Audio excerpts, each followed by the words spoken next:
আসসালামু আলাইকুম ওয়া রাহমাতুল্লাহি তাআলা ওয়া বারাকাতুহু। বিসমিল্লাহ ওয়ালহামদুলিল্লাহ ওয়াসসালাতু ওয়াসসালামু আলা রাসূলিল্লাহ বা'দ। ফাআউযু বিল্লাহি মিনাশ শাইতানির রাজীম। বিসমিল্লাহির রাহমানির রাহিম। ওয়া লা ইয়াগতাব বা'দুকুম বা'দা ইলা আখিরিল আয়াহ।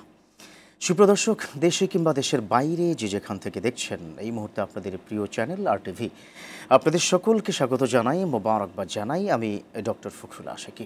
শুরু করছে আপনাদের জন্য আয়োজন, আপনাদের সাথে নিয়ে আয়োজন RTVর সাপ্তাহিক বিশেষ আয়োজন প্রাণ নিবেদিত প্রশ্ন করুন। প্রদর্শক, অনুষ্ঠানটিতে আপনারা প্রশ্ন করে থাকেন, আমরা তার জবাব দেওয়ার চেষ্টা করে থাকি। আর প্রশ্ন করতে হলে যে কাজটি আপনাকে করতে হচ্ছে তা হচ্ছে RTVর স্ক্রিনে এই মুহূর্তে একটি নাম্বার দেওয়া রয়েছে, এই নাম্বারে ফোন করুন, নিশ্চয় আমাদের পেয়ে যাবেন। প্রদর্শক, আজকে যে বিষয় নিয়ে আমরা কথা বলবো, বিষয়টি হচ্ছে বাংলাদেশের এই মুহূর্তে একেবারেই যাচ্ছে তাই চলছে। একদিকে মব জাস্টিস, কেউ বা আবার তাদের নিজেদের বীরত্ব প্রকাশ করতে গিয়ে সোশ্যাল মিডিয়া কিংবা সংবাদ মাধ্যমগুলোতে রিপোর্ট করছে। বিভিন্ন ধরনের কিন্তু একটি প্রবলেম তৈরি হচ্ছে, তাতে করে জনজীবন অতিষ্ঠ, অনেকের পরিবার শেষ হয়ে যাচ্ছে, কারো কেরিয়ার নষ্ট হচ্ছে, কেউ বা আবার বিপদগামী হয়ে আল্লাহর দিকে রওনা হয়ে যাচ্ছে। হাজার রকম প্রবলেম নিয়ে আমরা এখন ক্রান্তিকালে অবস্থান করছি বাংলাদেশে, যার ফলেই আজকে আমরা একটা বিষয় নির্বাচন করেছি, তা হচ্ছে পরনিন্দার প্রতিরোধে ইসলামের নির্দেশনা। এ বিষয়ে যিনি কথা বলবেন বাংলাদেশের একজন প্রখ্যাত আলেমে দ্বীন, বিশিষ্ট টপ স্কলার ফজিলাতুশ শাইখ ডক্টর মোহাম্মদ আবু ইউসুফ খান, অধ্যক্ষ তামির মিল্লাহ কামিল মাদ্রাসা, ঢাকা।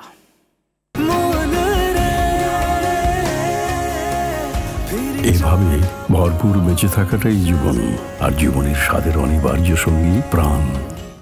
আসসালামু আলাইকুম। ওয়ালাইকুম আসসালাম ওয়া রাহমাতুল্লাহি ওয়া বারাকাতুহু। কেমন আছেন আপনি? আলহামদুলিল্লাহ, আপনি কেমন আছেন? আল্লাহ শুকরিয়া আদায় করছি। ধরুন, আমি যদি এভাবে শুরু করি, প্রত্যেকটা মানুষেরই প্রিয়ভাজন কেউ আছেন, কিংবা কেউ অগোচরে শত্রুতা বশত অনেক কাজ করে বসে।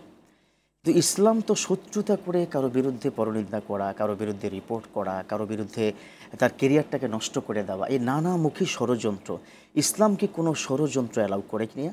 তার আগে পরনিন্দা নিয়ে যদি আপনি একটু ব্যাখ্যা দিতেন প্লিজ। আলহামদুলিল্লাহি রাব্বিল আলামিন ওয়াসসালাতু ওয়াসসালামু আলা রাসূলিল আমিন, আম্মা বাদ। অত্যন্ত চমৎকার যে বিষয়টা নিয়ে এসেছেন। আসলে পরনিন্দা সূরা হুজুরাত যদি আমরা পড়ি, সেখানে যে আয়াতটা আপনি তেলাওয়াত করেছেন, লা ইয়াগতাব বা'দুকুম বা'দান, এখানে যে বিশাল একটি আয়াত বর্ণনা করা হয়েছে, নৈতিকতা কেমন হবে মানুষের, সেই বিষয়গুলো এখানে আলোচনা হয়েছে। আসলে পরনিন্দা করা, গীবত করা, এগুলো আসলে গুনাহ কবিরা। এগুলা যারা যখন কোনো মানুষ সেই কাজে লিপ্ত হয়ে যায়, তখন সে আসলে গুনাহ কবিরা চলে যায়, এবং এই গুনাহ কবিরা থেকে তওবা না করা পর্যন্ত আল্লাহ তাআলা তাকে মাফ করবেন না। এবং সেটা হারাম। এটা যদি সে অভ্যস্ত হয়ে যায়, তাহলে তার ঈমান কতটুকু আছে সেটা আসলে বিবেচ্য বিষয়। আসলে পরনিন্দা যেটা এখন আমাদের এই সমাজে, হয়তো আপনার সাথে আমার সম্পর্ক নাই, আপনি শুরু করে দিলেন, মানুষ ভালো মন্দ অনেকে মানুষের থাকতে পারে, কিন্তু সিস্টেম হলো কি? সিস্টেম হলো, যদি আপনি আমার কাছে কোনো একটা জিনিস খারাপ দেখেন, প্রথমত আপনি নিজে এটা হজম করা, দ্বিতীয়ত যদি এটা এমন হয় যে বিষয়টা আপনি খেয়াল করেন, সংশোধন করা, তাহলে আপনি তাকে ব্যক্তিগতভাবে বলবেন যে হ্যাঁ, সুন্দরভাবে তাকে বুঝাবেন, দোয়াও করবেন তার জন্য যেন পরিবর্তন হয়ে যায়।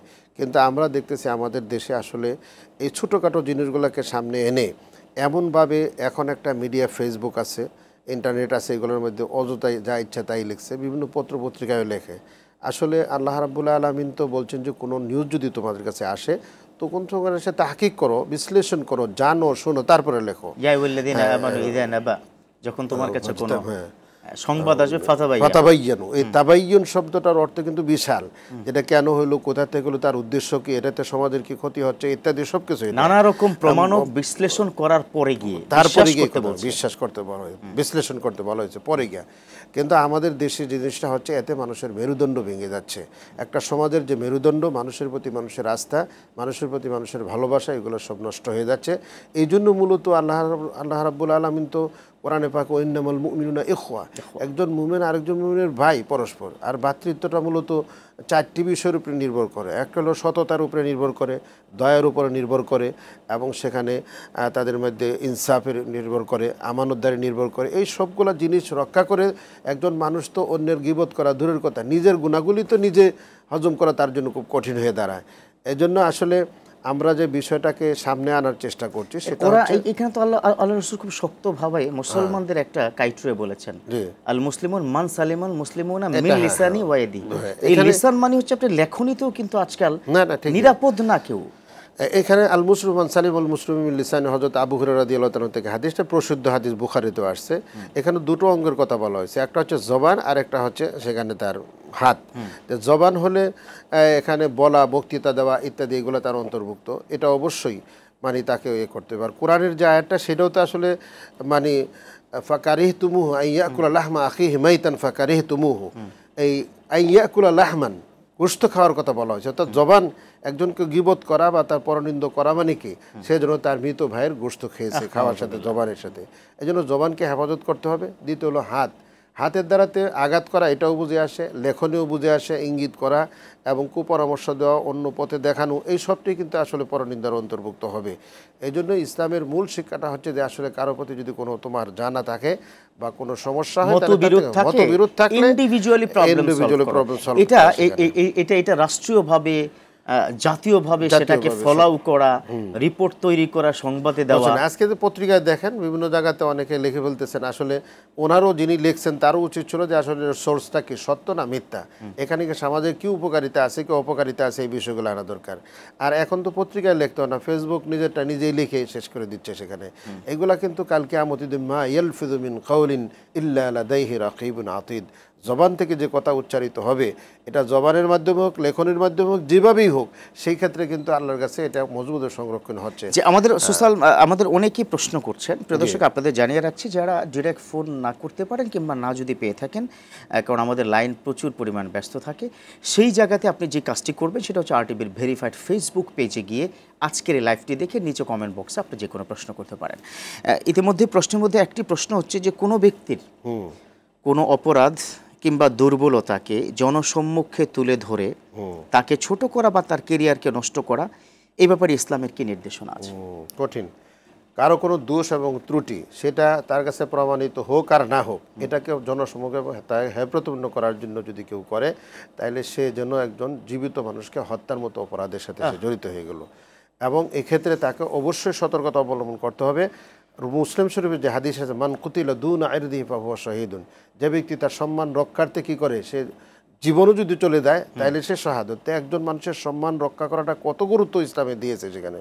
মান কুতিলা দুনা মালি ফাহুয়া শাহীদুন, যে ব্যক্তি নিজের সম্পদ রক্ষা করতে গিয়ে যে মৃত্যুবরণ করে, তার জীবন চলে যায়, সেগুলো শাহাদতের মর্যাদা দেয়। তাহলে তার সম্পদ রক্ষা করা, তার সম্মান রক্ষা করা, তার ইজ্জত রক্ষা করা, এটা অনেক গুরুত্ব। তো অন্য একজন লোক না জেনে না শুনে তার ইজ্জতের উপরে আঘাত করা, তার সম্মানের উপরে আঘাত করা, বা জানলেও কি তার উপরে আঘাত করা, এগুলা কিন্তু আসলে শরীয়তের দৃষ্টিতে খুবই গর্হিত কাজ, খুব জঘন্য। এটা কি হারাম? অবশ্যই হারাম। একবারে গীবত করা তো হারাম। আল্লাহ রাসূল তো বলছেন যে গীবত এবং বুহতান দুইটাই হারাম। আর হাদিসে তো লা ইয়াদখুলুল জান্নাতা মান্নানুন, যারা মানুষকে খোঁটা দেয় তারা জান্নাতে যাবে। ওয়া লা ইয়াদখুলু মান্নানুন, এবং আরেকটা কাত্তাতুন, আত্মীয়তার সম্পর্ক যারা বিনষ্ট করে, খাতিয়াতুর রাহম যেগুলো আছে, এগুলা কিন্তু আসলে খুব কঠিনভাবে আল্লাহ রাব্বুল আলামিন করেছেন। আর তারপরে বুখারী শরীফের আরেকটা হাদিস আছে, আল্লাহ তাআলা যখন মানুষকে সৃষ্টি করেছেন তখন আত্মীয়তার সম্পর্ক আল্লাহ রাব্বুল আলামিনের কাছে আরজ করেছে, আল্লাহ এই সম্পর্ক যেন তারা বিচ্ছিন্ন না হয় এজন্য তুমি তাদেরকে বলে দাও। তখন আল্লাহ বলছে যে রহমান থেকেই তো কী করা হয়েছে, এটা আত্মীয়তার সম্পর্ক রাহিম থেকে নেওয়া হয়েছে। এজন্য আসলে এইটার অনেক গুরুত্ব। এতে সমাজে যে দ্বন্দ্ব কলহ এখন হচ্ছে, সামান্য জিনিসকে বড় করে দেখা যায় দুটো গ্রুপ নিয়ে ঝগড়া ফাসাদে একবারে মানুষের মৃত্যু পর্যন্ত সেখানে হয়। আমাদের একজন দর্শক আছে, আমরা একটা ফোন নিয়ে নিচ্ছি। প্রিয় দর্শক, কে বলছেন, কোথা থেকে বলছেন, প্লিজ আপনার প্রশ্নটি করুন। গাজীপুর থেকে বলছি। আসসালামু আলাইকুম। ওয়ালাইকুম আসসালাম। আমি আমার আম্মা মারা গেছে 8-9 মাস হয়। জি। এখন আমি আমার আম্মারকে স্বপ্নে দেখছি, উনি আমাকে 1000 টাকা চাইছে ওষুধ খাওয়ার জন্য। তো এখন কি করণীয় বা এই স্বপ্নের ব্যাখ্যা কি, তো এটাই তো জানতে চাচ্ছেন? হ্যাঁ। জি, বুঝতে পেরেছি। থাকুন আর টিভির সাথে, ইনশাল্লাহ প্রশ্ন উত্তর পেয়ে যাচ্ছেন। আমরা এই প্রশ্নের জবাব দিব এবং এটার হয়তো তাবিরও আপনি করতে পারবেন। মাশাআল্লাহ, আপনি বাংলাদেশের একজন টপ স্কলার। তবে একটা ছোট্ট বিরতির পর ইনশাআল্লাহ। প্রিয় দর্শক, দেখছেন আপনাদের প্রিয় চ্যানেল আর টিভির সাপ্তাহিক আয়োজন প্রাণ নিবেদিত প্রশ্ন করুন। এ পর্যায়ে নিচ্ছি বিরতি, ফিরছি কিছুক্ষণের মধ্যেই।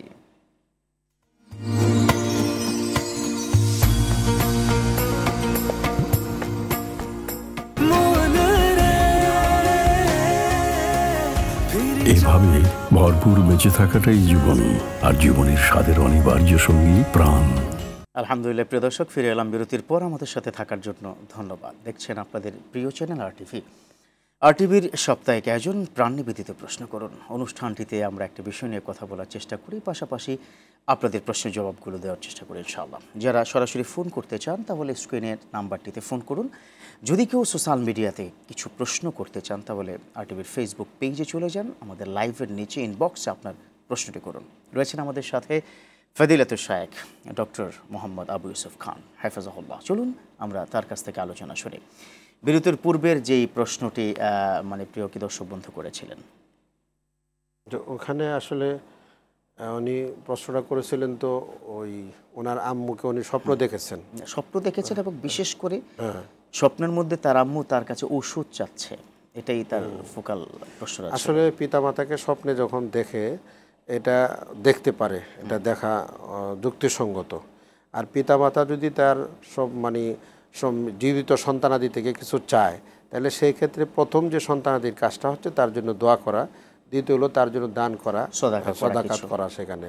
কারণ হাদিসে আছে যে সন্তানাদি যখন তার পিতামাতার জন্য হালাল সম্পদ থেকে সে দান করে, তখন আল্লাহ তাআলা সরাসরি সেই দানের ফলাফলটা সবটা তার মা এবং তার পিতা কবরে চলে যায়। এই জন্য যে ভাই দেখেছেন, আমি তাকে বলবো যে আপনি প্রথমত আপনার মার জন্য দোয়া করুন, আর আপনিও আমল আখলাকের মধ্যে আসলে নামাজের ক্ষেত্রে সতর্ক হন, হালাল ইনকামের ক্ষেত্রে সতর্ক হন, কিছু দান সদকা আর আপনার আম্মার জন্য কিছু দান সদকা করুন। যে একজন দর্শকের ফোন নিয়েছি। প্রিয় দর্শক, কে বলছেন, কোথা থেকে বলছেন, আপনার প্রশ্নটি করুন প্লিজ। আমি বলছি পাবনা হিমায়তপুর থেকে। আমি 5 ওয়াক্ত নামাজ পড়ি। দর্শক, আপনার কথা স্পষ্ট না, আরেকবার একটু বলবেন কি প্লিজ? আমি 5 ওয়াক্ত নামাজ পড়ি, কিন্তু আমার নামাজ বসে পড়ি। আপনার কথা একেবারেই বুঝতে পারছি না, আরেকটু জোরে বললে আমরা হয়তো বুঝতে পারবো। আমি 5 ওয়াক্ত নামাজ পড়ি, বসে পড়ি, কিন্তু দাঁড়ায় পড়তে পারি না। আমার এত কষ্ট, পায়ের পুরানি এত ব্যথা যে আমি ব্যথাতে আমি নামাজ বসে ছাড়া। আচ্ছা আচ্ছা, বুঝতে পেরেছি। বসে নামাজ আপনি পড়ছেন, অসুস্থতার কারণে আপনি দাঁড়িয়ে নামাজ পড়তে পারছেন না। ইসলাম এই বিষয়ে কি সমাধান দিচ্ছে? জি, থাকুন আপনি আরটিভির সাথেই। আসলে যে বোন বসে নামাজ পড়ছে, নামাজের মূল যে ফরজ তার মধ্যে দাঁড়ায় নামাজ পড়ার একটা ফরজ। আচ্ছা, হ্যাঁ, যদি একান্ত উনি দাঁড়াতে না পারেন তাহলে বসে পড়বে, এটা তার জন্য যতটুকু তার ইস্তেতাআত সুযোগ আছে ততটুকু করবে। কিন্তু আমাদের দেশের সিস্টেম হলো, দেখা যায় মসজিদে এক পাশে চেয়ার, দুই পাশে চেয়ার ভরে যায়, সারা দুনিয়ার কাজ সে হাঁটে চড়ে চলাফেরা করে, কিন্তু মসজিদে এসে বসে নামাজ শুরু করে। এটা তো মসজিদে হেঁটে, চেয়ারে তো আর আসে না। হ্যাঁ, চলে আসে না। এই জন্য আমি মনে করি আপনি প্রথমত নিজের উপরে কনফিডেন্স আনেন যে আমি আসলে রুকু সিজদা করে নামাজ পড়তে পারবো কিনা, যদি হয় ওটাকেই প্রাধান্য দেন। দ্বিতীয়ত, যদি একান্তই না হয়, মানুষের তো আর স্বাস্থ্যের কোনো খোঁজখবর থাকে না, সেই ক্ষেত্রে আপনি অবশ্যই যতটুকু পারেন ততটুকু আপনি করবেন, দাঁড়ায় করেন নাহলে বসে করেন, আর যতটুকু সম্ভব আপনার জন্য সেই সুযোগটুকু রয়েছে। তবে এটা আমাদের দেশে এটা ফ্যাশন হয়ে দাঁড়িয়েছে। আমি মনে করি, আমাকেও একবার ডাক্তার বলছিল যে চেয়ারে বসে, আমি বলছি আপনি তো চেয়ার আর দাঁড়ায় নামাজ পড়ার যে একটা তৃপ্তি, এটার মধ্যে কিন্তু আপনি এখনও পান নাই। তার বলছে যে আপনি, কিন্তু আমি আলহামদুলিল্লাহ ওই রুকু সিজদা করে নামাজ পড়ার কারণে আমার যে প্রবলেমটা ছিল সেটা দূর হয়েছে আলহামদুলিল্লাহ।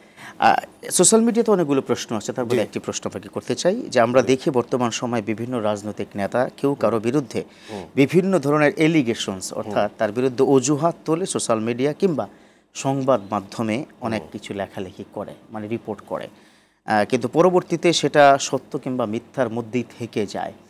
তো এই বিষয়ে ইসলাম আসলে কি করে? আসলে তো ইসলাম আমি পরস্পরের জন্য যদি কিছু মন্তব্য করতে হয় তাহলে প্রথমত তাকে জানতে হবে, বুঝতে হবে মন্তব্যটা শরীয়তের দৃষ্টিকোণ থেকে করা যাবে কি না, এই বিষয়গুলো তাকে অবশ্যই জানতে হবে। কিন্তু রাজনৈতিক ময়দানে যে কাদা ছড়ে যেটা শুরু হচ্ছে, সেটা যে আসলে একজনের বিরুদ্ধে আরেকজন একটা বলে দিল এবং সেটার আদৌ কোনো প্রমাণ নেই, অথবা প্রমাণ থাকলেও আগে তিনি তাকে কথাটা বলেছেন কিনা, তাকে সংশোধন করার চেষ্টা করেছেন কিনা, সেটা দলীয়ভাবেই হোক বা ব্যক্তিগতভাবেই হোক, সেটা যদি বলে না থাকেন, তাহলে এরকম পত্রপত্রিকা দেয়া এটা কিন্তু আসলে কোনোভাবেই এটা যুক্তিসঙ্গত না। আসলে রাজনীতি দিয়ে মানুষের মধ্যে শান্তি বিরাজ করার যে চেষ্টা করা, কিন্তু এখন তো দেখা যাচ্ছে রাজনীতির মাধ্যমে শান্তি বিরাজের বিপরীতটা হচ্ছে সেখানে। আজকে দেখেন বিভিন্ন দলের লোকরা বিভিন্ন দলের লোকদের সাথে এমন কিছু মন্তব্য করছে যে পরস্পর মারমুখী হয়ে যাচ্ছে। তো এটা তো শান্তি আসলো না, শান্তির বিপরীতটা হয়ে যাচ্ছে। এই জন্য আমি যারা রাজনীতি করেন বা সমাজকে সুন্দরভাবে প্রতিষ্ঠিত করতে চান, দেশের উন্নয়নে কাজ করেন, দেশকে অগ্রগামী করতে চান, তাদের উচিত হবে মানে যে রাজনীতি মানুষের কল্যাণে আসে, দেশের কল্যাণে আসে, যে কথা মানুষের কল্যাণে আসে, দেশের কল্যাণে আসে, সেইগুলো চর্চা করা দরকার এবং সেগুলোকে প্রতিষ্ঠা করার চেষ্টা করা দরকার। অহেতুক কোনো ইস্যু এনে পরস্পর দ্বন্দ্ব লাগানো, দেশের মধ্যে একটা অস্বস্তিকর পরিবেশ সৃষ্টি করা, এটা আসলে শান্তির বিপরীত। আমরা এই ব্যাপারে যারা রাজনীতিবিদ রয়েছেন একটু সচেষ্ট থাকবো, আমরা এই বিষয়টা একটু বিবেচনায় যেন নেই। দেশের কল্যাণই তো আমাদেরকে মানুষ নেতা হিসাবে, খায়রুন নাসে মাইয়ান, মাইয়ান সবচেয়ে উত্তম ব্যক্তি ওই ব্যক্তি মানুষের উপকার করে। আপনার প্রতিটা যিনি রাজনীতিবিদ হবেন তার প্রতিটা কাজ কর্ম ইত্যাদি সবটাই মানুষের কল্যাণে হবে, দেশের কল্যাণে হবে, সমাজের কল্যাণে হবে, নতুবা কোনো একটা গ্রুপ কল্যাণ হবে। কিন্তু দেখা যাচ্ছে এমন কিছু কথা চর্চা হয় যেগুলো কারো তার ব্যক্তির জন্যও ঝুঁকি হয়ে দাঁড়ায়। এই জন্য এই সমস্ত ক্ষেত্রে অবশ্যই আমাদের রাজনীতিবিদরা সতর্ক থাকবেন, যেটা মানুষের কল্যাণের জন্য সেটাই তারা করার চেষ্টা করবেন। জি, আরেকটি সোশ্যাল মিডিয়া থেকে প্রশ্ন, সেটা হচ্ছে একজন কি বলেছেন যে বিভিন্ন অফিসে, প্রাইভেট কিংবা সরকারি অফিসে দেখি যে এক কলিগ আরেক কলিগের পিছনে ষড়যন্ত্র করে কিংবা গিবত করে থাকে, মানে পরচর্চা করে বসের কাছে রিপোর্ট করে। তো এই নানামুখী যে প্রবলেমগুলো তৈরি হয়, কারো কেরিয়ার নিয়ে সমস্যা তৈরি হয়, তো এই ক্ষেত্রে কোনো ব্যক্তির কেরিয়ার যদি ওই কারণে ধ্বংস হয়, তার জন্য দায়ীকে ওই সংশ্লিষ্ট ওই প্রতিষ্ঠান নাকি যে ব্যক্তি এই পরচর্চা করেছে বা পরনিন্দা বা ষড়যন্ত্র করেছেন? এখন কারো পরনিন্দা করে তার বিরুদ্ধে ষড়যন্ত্র করে যদি ক্ষতিগ্রস্ত ওই ব্যক্তি ক্ষতিগ্রস্ত হয়, তাহলে দুটো পক্ষ এখানে আসলে দায়ী থাকবে। একটি পক্ষ হলো যিনি সরাসরি কথা বলছেন, সে তো অবশ্যই এই কথাগুলো না বলা দরকার ছিল, অথবা শরীয়ত অনুযায়ী সংশোধন করা দরকার ছিল, এই কারণে সে নিজে প্রথম দায়ী হবে। দ্বিতীয় হলো প্রতিষ্ঠানও দায়ী হবে এই জন্য যে তারও উচিত ছিল যে তার পরস্পর কর্মচারীদের মধ্যে সৌহার্দ্যপূর্ণ সুন্দর সম্পর্ক রক্ষা করার জন্য যে সমস্ত কার্যক্রম সেগুলো রাখা, হ্যাঁ উদ্যোগ গ্রহণ করা, সেগুলো করা দরকার ছিল, ওই ব্যক্তিকে দরকার ছিল। এই জন্যই তো আসলে আমি ঢাকাতে বিভিন্ন অফিসেও দেখি নামাজের জায়গা আছে, নামাজের পরে একটি হাদিস, একটি সামাজিক হাদিস, দৈনন্দিন একটি হাদিস পড়া হয়। আসলে এটা করলে কিন্তু অনেক ক্ষেত্রে কমে যায়। আমরা বিভিন্ন ব্যাংকিং সেক্টরে দেখেছি যে নামাজের পরে তারা করতেছে। এই জন্য শুধু বলার জন্যই নয়, পরিবর্তনের জন্য করা দরকার। মানুষ পরিবর্তন যদি না হয়, বলা যায় অনেক কিছু, শয়তান অনেক কিছু বলেছে কিন্তু পরিবর্তন হয় নাই। এই জন্য আমাদের মধ্যে পরিবর্তন নিয়তে আমরা বলবো, আবার নিজেরা পরিবর্তন হব, দেখা যাবে পরিবর্তনের কি নিয়তে কি সোশ্যাল মিডিয়া কিংবা গণমাধ্যমে বলবে, নাকি পরিবর্তনের কি নিয়তে ব্যক্তির সাথে ব্যক্তি কথা বলবে? শুনেন, প্রথমত তো পরিবর্তনের জন্য ব্যক্তি টু মানে 1 to 1 কি করবে, সে কথা বলবে। কিন্তু সেই ক্ষেত্রে যদি না হয়, তাহলে এই যে একটা হাদিসে আল মাজালিসু বিল আমানা, মজলিসে যা আলোচনা হয়, বৈঠকে সে আমানত থাকে, কিন্তু 3টা বিষয় সেটা প্রচার করতে হয়। সেটা তো যদি কোনো মহিলার ইজ্জত সম্ভ্রম নষ্ট করার জন্য কোনো পরিকল্পনা, তাহলে সেটা জানাই দিতে হবে। কাউকে হত্যা করার জন্য যদি কি করা হয়, তাহলে সেটা জানাই দিতে হবে। আরেকটি ব্যাপার আছে সেটা হলো মালে হারাম, যেটা যদি করা হয়, তাহলে সেই সমস্ত বিষয়গুলো এইগুলা জানিয়ে দেওয়া দরকার। তো এটি তো হলো প্রতিষ্ঠানই তাকে জানিয়ে দেওয়ার কথা। তো এই ক্ষেত্রে আমার মনে হয় সবাই সতর্ক হওয়া দরকার আছে। আমরা যে বিষয়গুলা নিতান্তই গোপনীয় বা যে জিনিসগুলো আমি ইচ্ছা করলেই সেটাকে সংশোধন করার উদ্যোগ নিতে পারি, সেইগুলোকে তারা বিভিন্ন মিডিয়াতে পত্রপত্রিকায় নিয়ে আসছে। এতে কিন্তু ক্ষতি হবে, ওই ব্যক্তিও ক্ষতিগ্রস্ত হয়, প্রতিষ্ঠান ক্ষতিগ্রস্ত হয়, এবং যার করা হয়েছে সেও তো ক্ষতিগ্রস্ত হচ্ছে। বিশাল এই ক্ষতির সম্মুখীন হয়ে দেখা যাচ্ছে অনেক ক্ষেত্রে মানুষ তার জীবন নাশ করে ফেলেছে। জীবন নাশের জন্য কিন্তু শাস্তি তার দায়ভার গ্রহণ করতে হবে ডেফিনেটলি। লাস্ট একটা প্রশ্ন আপনার কাছে করে তারপর আমরা বিরতি যাব। প্রশ্নটিতে আসছে এরকম যে অনেক সময় আমরা এখনকার সময় যেটা দেখেছি বিগত 1টি বছরে বিভিন্ন প্রতিষ্ঠান থেকে প্রতিষ্ঠানের প্রধান কিংবা মসজিদ থেকে মসজিদের খতিব এই জাতীয় অনেককে চাকরিচ্যুত করা হচ্ছে বিভিন্ন অজুহাত দিয়ে বা বিভিন্ন ধরনের তোহমত দিয়ে। ইসলাম এটা কি বলে বিষয় আপনি বিস্তারিত কথা বলবেন, তবে তার আগে একটা ছোট্ট বিরতি নিচ্ছি।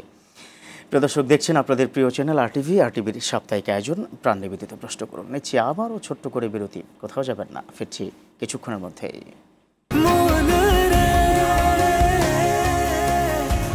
এইভাবে ভরপুর বেঁচে থাকাটাই জীবন, আর জীবনের স্বাদের অনিবার্য সঙ্গী প্রাণ।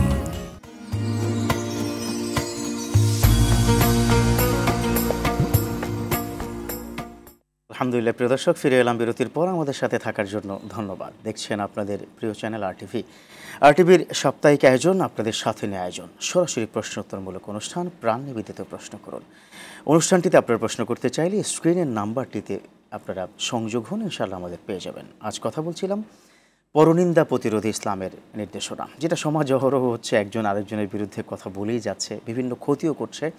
সামগ্রিক বিষয় নিয়ে যিনি কথা বলছেন তিনি বাংলাদেশের প্রখ্যাত একজন আলেমে দ্বীন ফাদিলাতুল শাইখ ডক্টর মোহাম্মদ আবু ইউসুফ খান হাফেজাহুল্লাহ। চলুন আমরা আবার আলোচনায় ফিরে যাই। বিরতির পূর্বে সোশ্যাল মিডিয়া থেকে একটি প্রশ্ন করেছিলাম যে অনেকেই আমরা দেখেছি প্রাইভেট কিংবা সরকারি অফিসগুলোতে আমরা কি দেখেছি কেউ কারো বিরুদ্ধে এমন কিছু কাজ করছে, প্লাস মসজিদগুলোতে আমরা কি দেখেছি যে হুট করে কোনো একটা তহমত দিয়ে কাউকে চাকরিচ্যুত করে দেওয়া, ফিসিস বা এই জাতীয় মানে হোয়াট এভার নানানমুখী অভিযোগে অভিযুক্ত করে, হতে পারে সেটা সাজানো নাটক কিংবা এমনিতেই করে তাকে চাকরিচ্যুত, এরকম হাজার হাজার ঘটনা বাংলাদেশে ঘটেছে, ঘটছে, ঘটতে থাকবে।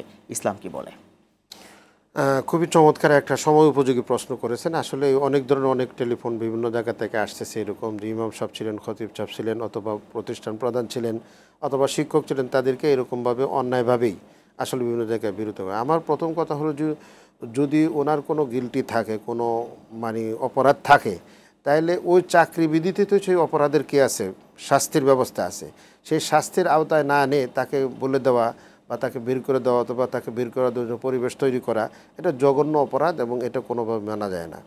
দ্বিতীয় হলো মসজিদের যে খতিব এবং ইমামদেরকে, মসজিদ এবং খতিব ইমাম হওয়ার জন্য তো শরীয়তের দৃষ্টিকোণ থেকে যিনি ইসলাম সম্পর্কে জানেন, কোরআন সম্পর্কে জানেন, তার নামাজ সম্পর্কে আইডিয়া আছে, যেটা আমরা আকার হতে জানি, এই ধরনের কোনো শর্ত সরায়ত যদি তার থাকে, যেমন কারাতে ভুল আছে অথবা সে তার মানে অন্য কোনো মাসলা ভুল আছে অথবা তার আকীদাগত দিক দিয়ে কোনো কি আছে ক্ষতিগ্রস্ত আছে, তাহলে তাকে সেটি সংশোধন করার চেষ্টা করতে হবে। সাংঘর্ষিক কোনো বিষয় যদি দেখেন তাকে প্রথম সুযোগ দিতে হবে পরিশুদ্ধ হওয়ার জন্য। যদি সুযোগ না দেওয়া হয় কিন্তু তাকে এরকমভাবে অন্যায়ভাবে বের করে দেওয়া এটা কোনোভাবেই হবে না। আমি এক জায়গাতে একজন ইমামের ব্যাপারে আছে যে তাকে বের করেই দিবে, কিন্তু আমি তার সাথে টেলিফোনে কথা বললাম, বলার পরে দেখা গেল যে তার ইনকামের মাধ্যম হচ্ছে এইখানে তার ইমামতি করাই, এটাই। পরে আমি সভাপতি সাহেবের সাথে কথা বলেছি যে তার নামাজ কেরাত সহি আছে, এত বছর নামাজ পড়লেন, শুধুমাত্র কোনো একটা তহমত দিয়ে সে এই করেছিল সেই করেছে করবে, এটা কিন্তু আল্লাহর কাছে কঠিন জবাব দিতে হবে। মসজিদ বানায় যেমন সবের কাজ করেছেন, এটা বের করে কিন্তু তার চেয়ে আরো জঘন্য অপরাধের কাজ হবে। তাকে আলহামদুলিল্লাহ মেনেছেন, উনি এখনো আছে। আমার মনে হয় স্বাভাবিক আমরা চিন্তা করি একটা মানুষকে বের করে দিয়ে তার তুরুকে মা সেইটাই, তার ইনকাম সোর্স অফ ইনকাম এটাই, সুতরাং সে কোথায় যাবে? এই অনেক মানুষ কিন্তু আসলে বিপদ রুটির উপর হাত দেওয়া, এটা জঘন্য অপরাধ। এই ক্ষেত্রে অবশ্যই সতর্ক থাকবে। আমি মনে করি সংশ্লিষ্ট মহল সতর্ক থাকা দরকার এবং সরকারও খুব সতর্ক থাকা দরকার। সরকার কিন্তু একটা কাজ করেছে, ইদানিং একটা সার্ভে করতেছে যে কাদেরকে কীভাবে বের করে দেওয়া হয়েছে বিস্তারিত বর্ণনা সহ লেখার জন্য। আমি মনে করি সরকার এগুলো তদন্ত করে যদি সে অপরাধী হয় তাহলে অপরাধী তার শাস্তি হবে, বিধান অনুযায়ী হবে, আর যদি না হয় তাহলে তাদেরকে পুনর্বহাল করা আমি এটাকে যুক্তিযুক্ত মনে করি এবং শরীয়তসম্মত মনে করি। একজন দর্শক আছে, ফোনটা নিয়ে গেছি। প্রিয় দর্শক, কে বলছেন, কোথা থেকে বলছেন? প্লিজ আপনার প্রশ্নটি করুন। দর্শক শুনতে পাচ্ছেন? ওয়ালাইকুম আসসালাম ওয়া রাহমাতুল্লাহ। হুজুর আমি কুমিল্লাতে বলছিলাম। জি, আমি জানতে চাইছিলাম হুজুরের কাছে যে কোন সময় দোয়া কবুলের সময়, এই জিনিসটা আমি একটু জানতে চাইছিলাম। কোন সময় দোয়া কবুল হয়? জি, থাকুন আপনি আরটিভির সাথেই। আসলে খুবই গুরুত্বপূর্ণ। দোয়া সবসময় আল্লাহর কাছে করা দরকার, সবসময় আল্লাহ যখন ইচ্ছা কবুল করবেন। তবে বেশি বেশি কিছু সুযোগ আছে, যেমন শেষ রাত্রে নফল 2 রাকাত নামাজ পড়ে 4 রাকাত নামাজ আল্লাহর কাছে তাহাজ্জুদের নামাজ পড়ে আল্লাহর কাছে চাওয়া, শেষ রাত্রে চাওয়া, এটাই সবচেয়ে বেশি গুরুত্বপূর্ণ। এরপর ফরজ নামাজের পরে, প্রত্যেক ফরজ নামাজের পরে আল্লাহর কাছে দোয়া কবুল হয়। তো এখানে আবার আমাদের দেশে কেউ হাত তুলে দোয়া করে, কেউ হাত ছেড়ে দোয়া করে। দোয়া কিন্তু ফরজ নামাজের আমরা বলি আল্লাহুম্মা আনতাস সালাম ওয়া মিনকাস সালাম, এটা সবসময় এটা দোয়া পড়ি সেখানে। এরপরে জুমাবারে সেখানে দোয়ার কথা আছে, 2 খুতবার মাঝখানে আছে। কেউ বলেছেন জুমাবার দিন একটা নির্দিষ্ট সময় আছে সেটা কেউ বলছে জুমার দিন ফজরের নামাজের আজানের পর থেকে নামাজ ফরজ নামাজ পর্যন্ত, অথবা কেউ বলেছেন জুমার যখন খুতবা হয় 2 খুতবার মাঝের সময়টুকু। আর কোনো জায়গাতে আছে যে জুমার দিন আসর থেকে মাগরিব পর্যন্ত দোয়া করা। হাদিস সহিহ হাদিস এটি আছে, এগুলোর মধ্যে আমল করতে পারেন। এরপর হ্যাঁ, সিজদার দোয়া কবুল হয়। নামাজের মধ্যে যে অবস্থা আছে সে তো কবুল হয়, 2 ঈদে যেগুলো আছে এগুলো কবুল হয়। এরপরেও দোয়া কবুলের জন্য যে কয়েকটা মানে সিস্টেম আছে, সেই সিস্টেম অবলম্বন করলে আশা করা যায় আল্লাহ তো দোয়া কবুল করবেন। আর একজন মুমিন যখন দোয়া করে, একজন ইমানদার ব্যক্তি যখন দোয়া করে, তার এই আশা রাখতে হবে আল্লাহ আমার দোয়া কবুল করেছে ইনশাআল্লাহ তাআলা। আরেকজন দর্শক আছে, কবুলের 3টা স্তর আছে। একটা স্তর হচ্ছে যে সরাসরি আল্লাহ হয়তো যা চেয়েছেন সেটা দিয়ে দিবেন, অথবা আল্লাহ তাআলা একটা বিপদ হয়তো সরাই দিবে, অথবা পরকালে আল্লাহ তাআলা এমন একটা নিয়ামত আপনাকে দিবে যে নিয়ামত দ্বারা আপনি বুঝবেন যে হয়তো ওই দোয়ার বিনিময়ে আল্লাহ। মাশাআল্লাহ। যে একজন দর্শক আছে, আমরা একটু ফোন নিয়ে নিচ্ছি। প্রিয় দর্শক, কে বলছেন, কোথা থেকে বলছেন? আপনার প্রশ্নটি করুন। আসসালামু আলাইকুম। ওয়া আলাইকুম সালাম। আমি মামুন নেতা বলছি নওগাঁ থেকে। আমার 3টি প্রশ্ন। সেটা হলো যে হাসবুনাল্লাহু নি'মাল ওয়াকিল আর হাসবিয়াল্লাহু লা ইলাহা ইল্লা, এই পুরা দোয়াটা আমরা কখন কখন পড়ব, আর জি এটার ফজিলত কি এই দুটা জি জি দোয়া? জি থাকুন আপনি আমাদের সাথে, জি জি জি থাকুন আপনি আমাদের সাথে, এই প্রশ্নের জবাবটা আপনি ইনশাআল্লাহ পেয়ে যাচ্ছেন খুব সংক্ষেপে, সময় মাত্র 30 সেকেন্ড। জি জি আসলে হাসবি আল্লাহ নিয়ামাল মৌলা নিয়ামাল ওয়াকিল বা নিয়ামাল ওয়াকিল নিয়ামাল মৌলা নিয়ামাল নাসির, এই দোয়াগুলো সবসময় আমরা করতে পারি। এই দোয়াগুলো করলে আল্লাহর উপরে আমার সবকিছু সুপর্দ করে দিলাম, মানে আমি একেবারে পুরোপুরি আল্লাহকে পেশ করে দিলাম, আল্লাহ আমাকে সাহায্যকারী, আল্লাহ আমাকে সহযোগিতাকারী, আল্লাহ তাআলা সবচেয়ে বড় উকিল আমার জন্য, এটা বিশ্বাস করতে হবে, করি আমরা দোয়া করি, নিশ্চয়ই আল্লাহ সেটা শুনবেন। অনেক অনেক ধন্যবাদ জানাচ্ছি, আপনি খুব চমৎকার করে প্রশ্নের জবাব দিয়েছেন, আজকের পরনিন্দা বিষয়ে খুব সুন্দর অ্যাডভাইস করেছেন, আশা করি জাতির ব্যাপক উপকারে আসবে। জাযাকুমুল্লাহ খায়র। প্রিয় দর্শক, সত্যি তাই, যারা পরনিন্দা করতে অভ্যস্ত প্লিজ এটা ছেড়ে দিন। আল গীবা ওয়া হুয়া আশাদ্দু মিনাজ জিনা, গীবত করা জেনা মানে বেবিচার, জেনা করার চাইতে জঘন্যতম অপরাধ। পাশাপাশি আপনার একটা পরনিন্দার কারণে কারো কেরিয়ার নষ্ট হয়ে যাক, কিংবা সোশ্যাল মিডিয়াতে না বুঝে একটা স্ট্যাটাস দিয়েছেন, কিংবা বিরোধিতার কারণে আপনার মন মতো আপনি ষড়যন্ত্র কি করেছেন, সোশ্যাল মিডিয়া কিংবা সংবাদ মাধ্যমে একজন মানুষের রুটি রুজিতে যে হাত দিয়েছেন, তার জবাব কাল কিয়ামতের ময়দানে আপনাকে দিতে হবে। সেই প্রত্যাশা আজকের মতো শেষ করছি। আল্লাহ হাফেজ।